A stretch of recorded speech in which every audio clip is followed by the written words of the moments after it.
Good morning all of you, सभी को सबसे पहले नमस्कार। कल ही आप सभी को सूचित कर दिया गया था कि आज की क्लास में आदित्य L1 मिशन पे पूरा डिस्कस करेंगे और जिस तरह से चंद्रयान 3 के बारे में आप सभी को मैंने समझाया था बहुत ही सिंपल लैंग्वेज में, उसी तरह से आज आदित्य L1 मिशन को कम समय में समझाने का प्रयास करेंगे। तो आदित्य L1 मिशन से जुड़े जितने भी तथ्य रहेंगे वह आपके सामने बहुत ही सिंपल लैंग्वेज में हम डिस्कस करने का प्रयास करेंगे, ताकि एक स्टूडेंट के अलावा एक आम इंसान को भी इस आदित्य L1 के मिशन में जितने भी डाउट होंगे वो सब क्लियर हो जाएंगे। देखिए, इसका नाम क्या है? नाम इसका है आदित्य L1 मिशन। यह भारत का पहला मिशन है जो सूरज का अध्ययन करेगा। यानी भारत का जो है यह पहला अध्ययन है जो सूरज का अध्ययन करेगा, और इसे इसरो ने श्रीहरिकोटा से PSLV C57 के जरिए लॉन्च किया है। हालांकि ध्यान रखिएगा कि यह जो रॉकेट का नाम है PSLV C57, जो कि PSLV का 59वीं उड़ान है। ठीक है, तो इसका जो पहले नाम जो रखा गया था, अभी तो जो 2 सितंबर को लॉन्च किया गया, इसका नाम रखा गया आदित्य L1। अभी आपको सब बताएंगे कि L1 नाम क्यों रखा गया है और L1 अंतरिक्ष में क्या है। ठीक है, इस सब बात करेंगे। तो इसका पहले नाम रखा गया था आदित्य। कुछ लोगों का हमारे पास पर्सनली मैसेज भी आया था कि सूरज के पास इतना टेम्परेचर है तो ये क्यों नहीं जलेगा, क्या सूरज के पास जाएगा, सूरज पर जाएगा कि सूरज का अध्ययन करेगा? तो यह सभी डाउट जो होगा वह आपको भी क्लियर हो जाएगा। ठीक है ना। तो कहा गया इसका पहले नाम रखा गया था आदित्य रखा गया था, लेकिन इसको जो लॉन्च जब किया गया इसको आदित्य L1 नाम रखा गया। आदित्य L1 का L1 रखा गया। अब L1 क्या रखा गया? देखिए, L का नाम पूरा नाम लिखा गया, इसका L1 मतलब होता है, अभी बताएंगे L1 क्या है, L2 क्या है, L3 क्या है, L4 क्या है, L5 क्या है। L से याद रखिएगा कि L1 जो है, L1 छोड़ दीजिए, यहाँ पे खाली रखिए। L का मतलब होता है लैग्रांज बिंदु। क्या होता है? लैग्रांज बिंदु।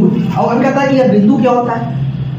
कहता है कि जिसे मान चलिए कि क्या आपका सूरज हो गया, ये क्या आपका सूरज है, और यहाँ पे क्या है, मान चलिए कि पृथ्वी है। ठीक है, तो अगर हम पृथ्वी पर क्या है, गुरुत्वाकर्षण है। जब किसी चीज को ऊपर की ओर फेंकते हैं तो वह नीचे की ओर, पृथ्वी अपने क्या है, नीचे को खींचती है। यहाँ पे गुरुत्वाकर्षण है। तो सूर्य के पास जब यहाँ से हम रॉकेट को लॉन्च करेंगे, इधर जब सूर्य के पास भी क्या है, गुरुत्वाकर्षण है, तो ये भी क्या करेगा, एग्जाम्पल समझिएगा। इसे मान लीजिए पृथ्वी है, तो पृथ्वी के पास भी गुरुत्वाकर्षण है और सूर्य के पास भी क्या है, गुरुत्वाकर्षण है। तो कहा गया कि जब यहां से मैंने रॉकेट लॉन्च किया तो यहाँ पहुंचना क्या हुआ, इधर आपका सूर्य अपनी ओर खींच रहा है, इधर पृथ्वी जो है अपनी ओर खींच रहा है। तो यह एक यहाँ पे होता है, एक अंतरिक्ष में एक बिंदु होता है, उस बिंदु का नाम होता है लैग्रांज बिंदु। और यह कहता है अंतरिक्ष में वह बिंदु जहां पिंडों के बीच, थोड़ा सा टेक्निकल लैंग्वेज है, समझिए, समझाएंगे तो सिंपल लैंग्वेज में। कहा कि लैग्रांज बिंदु जो होता है अंतरिक्ष में वह बिंदु जहां पिंडों के बीच, जैसे सूर्य चंद्रमा, सूर्य पृथ्वी या सूर्य या अन्य खगोलीय पिंडों के बीच आकर्षण और प्रतिकर्षण से गुरुत्वमान संतुलित हो जाता हो। समझ में नहीं आया होगा? ठीक बात देखिए, लैग्रांज बिंदु अंतरिक्ष में वह बिंदु होता है, अंतरिक्ष में क्या आता है, वह बिंदु होता है जहां पिंडों के बीच, जैसे सूर्य और चंद्रमा, सूर्य और पृथ्वी या सूर्य और अन्य खगोलीय पिंडों के बीच आकर्षण और प्रतिकर्षण के से जो गुरुत्वमान जो हो संतुलित हो जाता है, उसी को लैग्रांज बिंदु कहा जाता है। नहीं समझ में आया? कोई बात नहीं, ध्यान रखिएगा, हम सिंपल लैंग्वेज। कोई पूछे कि लैग्रांज बिंदु क्या होता है, कहिएगा कि लैग्रांज बिंदु अंतरिक्ष में एक बिंदु होता है। क्या होता है? अंतरिक्ष में क्या होता है, एक बिंदु होता है। और यहां पे क्या है, जहां पे सूरज का, आइए हमारे पृथ्वी मान चलते हैं। ठीक है, यहां पे इसका गुरुत्वमान दोनों क्या हो, बराबर हो जाए। यानी ये भी खींचेगा, ना इधर आएगा ना इधर आएगा। ठीक है ना, बीच में वह संतुलित रहेगा, बीच में। जैसे मान के चलिए एक आदमी है, एक से खड़ा हो गए, तो आपने क्या कहिएगा कि लैग्रांज बिंदु अंतरिक्ष में वह बिंदु है जो किसी मान लीजिए एक पिंड एक आदमी इधर से खींच रहा है, एक इधर से खींच रहा है, तो जहां पे दोनों का मान क्या हो संतुलित हो जाए उसी को लैग्रांज बिंदु कहते हैं। सॉरी, तो कहा गया यह आपका क्या है, यह लैग्रांज बिंदु हो गया। तो क्या सूर्य और पृथ्वी के बीच केवल एक ही लैग्रांज बिंदु है? तो नहीं, सूर्य और पृथ्वी के पास 5 ऐसी लैग्रांज बिंदु है, जिसे L1 यहाँ पे नाम दिया गया L1, यहाँ पे देखिए आपका नाम है L2, यहाँ पे नाम आपका है L3, ये हो गया L1 हो गया, L2 हो गया, L3 हो गया, L4 हो गया और L5 हो गया। यानी सूर्य और पृथ्वी के बीच 5 लैग्रांज बिंदु हैं, और इस 5 लैग्रांज बिंदु है, तो इसमें जो L1 बिंदु जो है, L1 बिंदु पर यह जो आदित्य जो है, जो इसरो द्वारा लॉन्च किया गया है, वह जाके यहां पे क्या हो जाएगा, यहां पे जाके क्या हो जाएगा, रुक जाएगा। यानी L1 पे जाएगा, सूर्य पे नहीं जाएगा, ध्यान रखिएगा, सूर्य पे जाएगा तो इतना तापमान जल जाएगा। तो इससे जलने से बचाने के लिए इसरो ने कहा कि हम जो पृथ्वी से जो आदित्य L1 को लॉन्च कर रहे हैं, वह जाके अगर L1 पर सफलतापूर्वक क्या हो जाएगा, रुक जाएगा, ठीक ना। और यहाँ पे इसमें 7 पेलोड लगाए हैं, कई बताएंगे पेलोड क्या होता है, थोड़ा सा जाएंगे। इसमें 7 पेलोड लगाए गए हैं। यह 7 पेलोड जो है, यह इसमें से 4 पेलोड, जिसमें से कहा गया कि 4 पेलोड जो है यह सूर्य का अध्ययन करेगा, और बाकी बचे कितना 3 पेलोड जो बात करेंगे, तो यह 3 पेलोड जो है वह L1 जो है, L1 क्षेत्र पर अध्ययन करेगा। यानी कोई पूछे कि आदित्य L1 मिशन में कितने पेलोड है, 7 पेलोड है। 7 पेलोड में से 4 पेलोड जो होंगे वह सूर्य के सतहों का, सूर्य के जो सतह है उस सभी का अध्ययन करेंगे। बाकी 3 पेलोड जो होंगे वह आपके लैग्रांज बिंदु का अध्ययन करेगा। ध्यान रखिएगा कि L1 से लेके पृथ्वी के बीच की जो दूरी है वह लगभग 15 लाख किलोमीटर है, और अगर यह सही सफलतापूर्वक अगर जाके L1 पर प्रक्षेपित हो जाता है, L1 पे जाके स्थित हो जाता है, तो इसके आदित्य L1 मिशन को वहां पहुंचने में पृथ्वी पर से आपका L1 बिंदु पर कम से कम 120 से 125 दिन समय लगेगा। ठीक है, यह आपका L1 समझ गए होंगे। अब हम बात करेंगे थोड़ा सूर्य के सतह की बात करते हैं।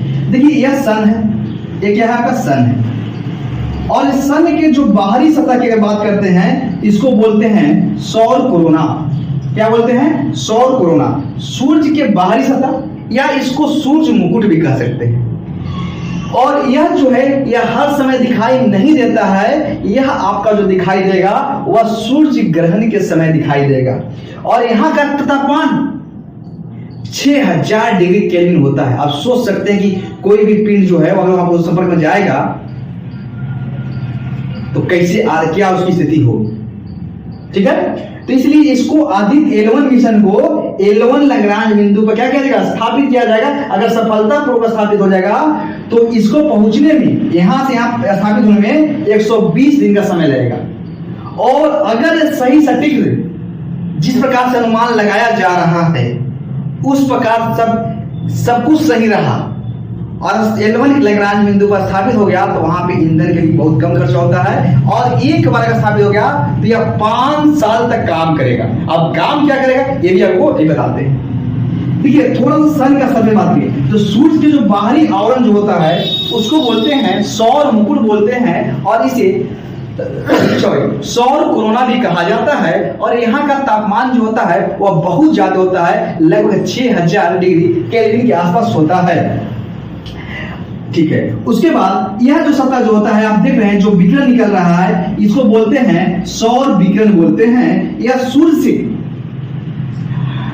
से जो उत्सर्जित जो विकिरण होता है, सूर्य से उत्सर्जित जो रोशनी होता है, जो विकिरण निकलता है, उसी को हम सौर विकिरण करते हैं। और आप ध्यान रखेंगे कि सूर्य की प्रकाश को पृथ्वी तक पहुंचने में 8 मिनट का समय 8 मिनट 13 सेकंड का समय लगता है। तो आप सौर विकिरण समझ गए होंगे।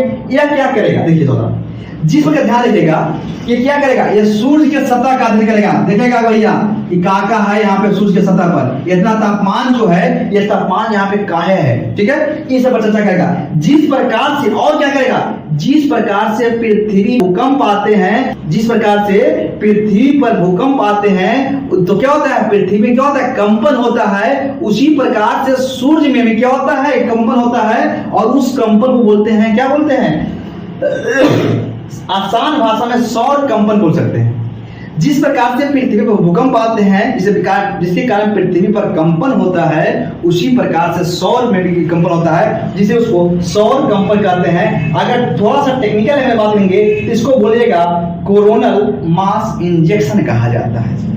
जिस प्रकार से आपको कोई इंजेक्शन दिया जाता है तो कैसे शरीर आपका डोल जाता है, उसी प्रकार से याद रखिएगा कि जिस प्रकार से अगर सौर में कंपन होगा तो उसको बोला गया कोरोनल मास इंजेक्शन कहा जाता है। अब ये क्या करेगा, आप जानते हैं कि पृथ्वी पर भूकंप आता है तो क्या क्या स्थिति होता है, क्या क्या परिणाम होता है। जिस प्रकार से पृथ्वी पर क्षति होती है, वो भी तो कोई ना कोई क्षति करेगा, हाँ क्षति करेगा। अगर सौर कंपन होगा तो कभी कभी क्या होता है, उपग्रह को नुकसान पहुंचा देगा। इसी कारण से इनसे बचने के लिए हमको क्या है, सूर्य का निगरानी जरूरी है। तो सूर्य की निगरानी अब हमको बोले कि जिस प्रकार से चंद्रमा के दक्षिण ध्रुव में तिरंगा गाड़ दिया है, उसी प्रकार से अब सौर का भी तुम आप भी बच नहीं पाएंगे। अब सौर का भी पूरा हम क्या करेंगे, पूरा ऑपरेशन करेंगे, ठीक है ना। और इसीलिए हमको भारत ने आदित्य 11 मिशन को क्या किया, वहां पे अभी लॉन्च किया है। इसको अगर सब कुछ सही रहा और ये तो 11 लैग्रांज बिंदु पर स्थापित होने में लगभग 120 से 125 दिन का समय लगेगा। अगर एक सही तरीके से स्थापित हो जाएगा तो यह 5 साल तक क्या करेगा, सूर्य के सतह, सूर्य के तापमान और सौर कंपन इस सभी का अध्ययन करेगा और पृथ्वी पर उसकी पूरे मानचित्र जो है वो भेजते रहेगा 5 साल तक, ठीक है। तो क्या भारत दुनिया का ये पहला देश है? नहीं, भारत के पहले नासा और यूरोपीय एजेंसी ने भी सूर्य के लिए मिशन भेजा है। अगर ये 11 लैग्रांज बिंदु पर आदित्य 11 मिशन सफलतापूर्वक क्या होता है, दुनिया का तीसरा देश बन जाएगा। भारत जो है दुनिया का तीसरा देश बन जाएगा। और यह आपका सूर्य के अब जितने भी हमारे जो रहस्य थे, इसके बाद अन्य खगोलीय पिंडों पर भी हमारे क्या जाएंगे, लौट जाएंगे। और उम्मीद और आशा जताया जा रहा है कि जिस प्रकार से हम चंद्रमा पे अपनी कामयाबी को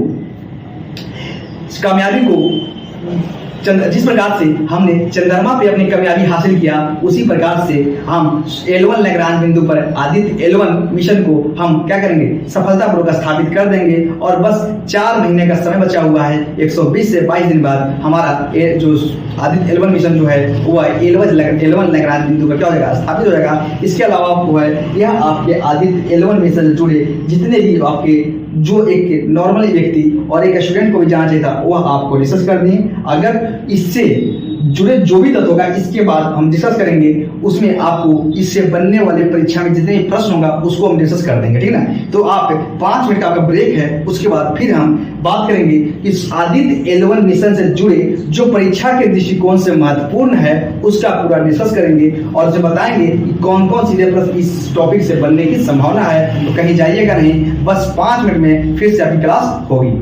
थैंक यू।